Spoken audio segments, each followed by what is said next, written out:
Good morning દોસ્તો, આજે મારા પોર્ટફોલિયોનો સૌથી વધારે રિટર્ન આપવાવાળા સ્ટોકની હું વાત કરીશ. એ છે ટીવીએસ મોટર્સ. ટીવીએસ મોટર્સમાં આપણે ઓલરેડી 3 ક્વોન્ટિટી હોલ્ડ કરીએ છીએ. તમે જોઈ શકો છો પર્સન્ટેજ વાઇઝ રિટર્ન કેટલું છે. અત્યારે આપણે એનો ચાર્ટ એનાલિસિસ તમને કરીને બતાવીશ. જોઈ શકો છો તમે 2700ના ભાવથી 3400ના ભાવ સુધી પહોંચી ચૂક્યો છે આપણો આ સ્ટોક વિધિન 6 મંથની અંદર. તો રિટર્ન તમે અંદાજો લગાવી શકો છો. 1000 રૂપિયાનો ગ્રાસ્પિંગ વધારો થયો છે આ સ્ટોકની અંદર.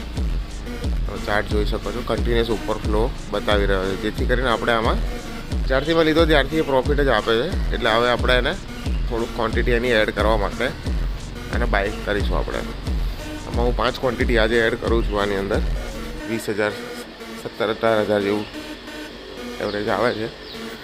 જોતા રહીએ હવે હજી કેટલો ઉપર જાય છે અને ધીમે ધીમે આગળ વધેલો છે. આ રીતે રૂબીકોનનો આઈપીઓ આપણે આજે સેલ કરેલો છે. જે આપણે લાગે તો લાસ્ટ વીક આવી રીતે જો આઈપીઓની અપડેટ જોતી હોય, ક્યારે વેચીએ છીએ, ક્યારે ખરીદીએ છીએ, બધું તમને ચેનલ પર લાઈવ બતાવવામાં આવશે. જેથી કરીને એને ફોલો કરી લેજો, સબસ્ક્રાઈબ કરી લેજો અને મિત્રોને શેર કરી લેજો તમારા.